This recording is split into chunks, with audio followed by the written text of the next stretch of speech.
अल्लाहु अकबर, अल्लाहु अकबर। हज़रत मौलाना मोहम्मद मुस्तकीम साहब, मौलाना मोहम्मद अहमद साहब के ज़ाहिरी और बातिनी दोनों तरह से उस्ताद हैं और मुरब्बी हैं।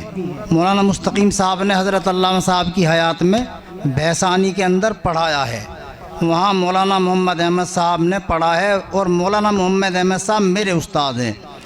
और उसके बाद आना जाना हुआ, मेरे पास आते थे, मैं कांदले जाता था मौलाना की खिदमत में, मुझसे कहने लगे चलो मेरे उस्ताद भी हैं और मैं भी उनसे मिलना चाहता हूँ।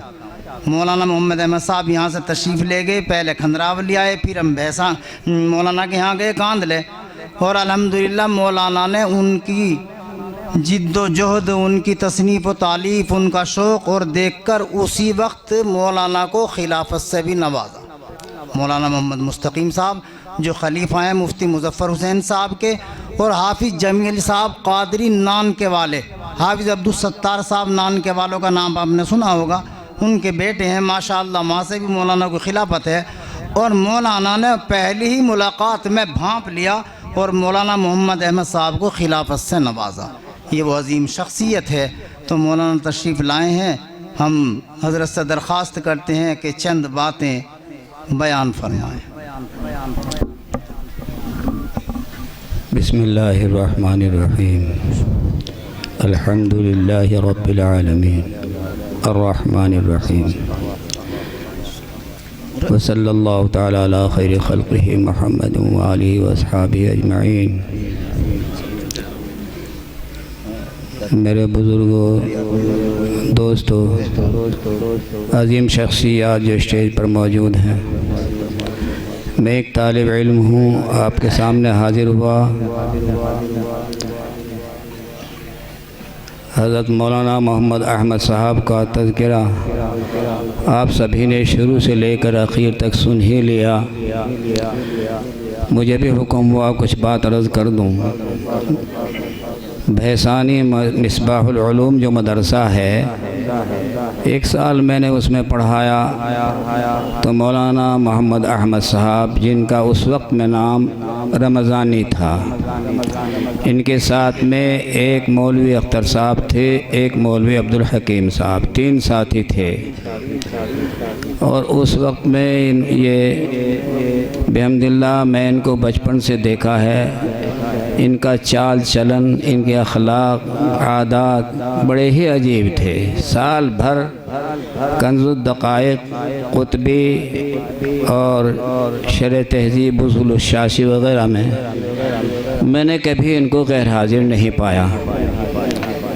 तो मेरा दिल इनसे बहुत शुरू से मोहब्बत करता है और आज भी कर रहा है। वाय नाकामी मताए कारवां जाता रहा, कारवां के दिल से एहसास दिया जाता रहा। खैर, बात मुख्तसर सी है।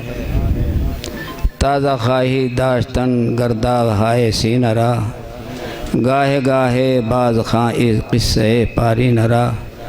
अगर आप हजरात इन चीज़ों को ज़िंदा रखना चाहते हैं तो उसका तरीक़ा यही है कि आपका तज़किरा भी होता रहे, आपकी सवाने भी सामने आ जाए, और आपकी औलाद जो इस वक्त सामने है, जिसको वो छोड़ गए हैं, और ये पौधा जिसको शजर हयात कहा जाता है, सब मिलकर के इसको सींचने की कोशिश करें। मुख्तसर सी बात मैं तो ये अर्ज़ करना चाहता हूँ, हज़रत क़ारी तैयब साहब रहमतुल्लाह अलैह ने और इसी तरीक़े से पीर साहब ने अपने किताब के अंदर लिखा है कि जब दारुल उलूम का क़याम हुआ और हज़रत मौलाना रफ़ीउद्दीन साहब जी मोहतमिम बनाए गए, तो उन्होंने एक ख्वाब देखा था कि ये दरख्त जो मोलसिरी है, इसके नीचे एक कुआं है, और हज़रत यानी जनाब मुहम्मदुर रसूलुल्लाह सल्लल्लाहु अलैहि व आलिहि वसल्लम तशरीफ़ फरमा है और अपने हाथ से लोगों को दूध पिला रहे हैं। और दूध किस तरह से दिया जा रहा है? बाज़ा आदमी डराम लेके आ रहा है, बाज़ा मश्क लेके आ रहा है, बाज़ा जो है बाल्टी लेके आ रहा है, कोई कनेस्टर लेके आ रहा है, कोई लोटा लेके आ रहा है। और बाजा आदमी न लोटा है, न प्याला है, न गिलास है, चुल्लू ही से पी रहा है। उसके बाद फरमाते हैं कि उसके बाद जब मदरसे का क़याम हो गया, मदरसा चालू हुआ, तलबा आने शुरू हुए, मैंने इसकी ताबीर सुनी थी कि मालूम की थी कि इसकी ताबीर क्या है। ताबीर ये थी कि इसके अंदर से इल्म जारी होगा। उसके बाद और वो तलबा जो प्याला वगैरह लेके आ रहे हैं, जिसका जैसा ज़र्फ़ है ऐसा ही इल्म और अमल लेके जाएगा। आगे लिखते हैं पीर साहब, आगे लिखते हैं कि वो दारुल उलूम ही नहीं, आज दुनिया का कोई भी मदरसा हो इंडिया का, वो सब वास्ता दर वास्ता दारुल उलूम ही है। तो मैंने तो ये अंदाज़ा किया है कि मौलाना मोहम्मद अहमद साहब चुल्लू से नहीं, गिलास से नहीं, लोटे से नहीं, मेरा तो अंदाज़ ये है, मशकीज़ा भी नहीं, शायद ढोल का ढोल ही न लेके आए हो। बिहम्दिल्लाह मैं बचपन से वाकिफ़ हूँ उनका, और वक्त अब काफ़ी हो गया है, बात कहने की नहीं है। बस कारी साहब ने जो रुकू सुनाया था, इन्नल लिलमुत्तक़ीन मफ़ाज़ा, ये उसका निचोड़ है, इस सारे जलसे का निचोड़ है। बहरहाल ये सारी निशानियां हैं हज़रत की जो याद आती रहेंगी। और दोस्तों एक बात सुन लो, ये दरख्त, ये पेड़ पौधे आज हसरत व यास में डूबे हुए हैं, लेकिन इनकी हर शाख, इनकी हर पत्ती इस बात के कहने पर मजबूर हैं कि जो नूर और जो बातिनी दौलत मौलाना अहमद साहब, मोहम्मद अहमद साहब लेकर आए थे, वो छोड़कर चले गए हैं, और वो रहेगी, और इंशाअल्लाह वो यहाँ से चलती रहेगी, उसकी इशाअत होती रहेगी, बिखरती रहेगी, बढ़ती रहेगी। बिहम्दिल्लाह रसूल करीम सल्लल्लाहु अलैहि वसल्लम की हदीस, खुशकिस्मत है वो इंसान, बड़ी तकदीर वाला है वो आदमी जो अपने पीछे ऐसी औलाद को छोड़ कर जाए जो क़ाल अल्लाह और क़ाल रसूल का सबक पढ़ती और पढ़ाती हो, और अपने माँ बाप को ईसाल सवाब करती हो। उलमा बैठे हुए हैं, मैं तो एक तालिब इल्म भी हैसियत नहीं रखता इनके सामने, बोलो है कि नहीं ऐसा ही? तो हज़रत मौलाना मोहम्मद अहमद साहब, जिनकी सूरत को देखकर अल्लाह याद आता था, और हदीस है रसूल करीम सल्लल्लाहु अलैहि वसल्लम की, और बुजुर्गों ने लिखा भर रखा है किताबें बहुत बड़ी, उसको वली समझो जिसको देखकर अल्लाह याद आ जाए। तो आपने आपको एक मदरसा दिया, ज़ाहिरी मदरसा दिया, बातिनी भी मदरसा दिया है। बिहम्दिल्लाह ऐसी औलाद छोड़ करके गए हैं कि ये सिलसिला दर सिलसिला अल्लाह करे क़यामत तक जारी और सारी रहे, इंशाअल्लाह रहेगा। मुख्तसर बात है, मेरा दिल चाहा, मेरे दिल के अंदर बात आई। बिहम्दिल्लाह जैसा कि मौलाना नसीम अहमद साहब ने आपके सामने ज़िक्र किया है, हज़रत मौलाना मुफ्ती मुज़फ़्फ़र हुसैन साहब नव्वरल्लाहु मरक़दा, हाफिज़ जमील अहमद साहब जो साहबजादे हैं हाफिज़ अब्दुल सत्तार रहमतुल्लाहि अलैह के, हज़रत मौलाना अबुल कलाम साहब मुबल्लिग़ दारुल उलूम, हज़रत मौलाना एहसान मोहसिन साहब, बिहम्दिल्लाह इन चारों हस्तियों का हाथ मेरे सर पर है। उन्होंने जो मुझे दौलत इनायत की थी, मैं उसको दौलत ही कहूँगा क्योंकि मैं किसी काबिल तो था नहीं। मैंने चाहा कि ये दौलत आगे चलती रहे, तो उसी सिलसिले में जिस वक्त मौलाना यहाँ से गए और मैंने उनकी शक्ल को देखा, मेरा जी तड़प उठा और मैंने फ़ौरन उनको लिख दिया कि मेरी तरफ से इजाज़त है।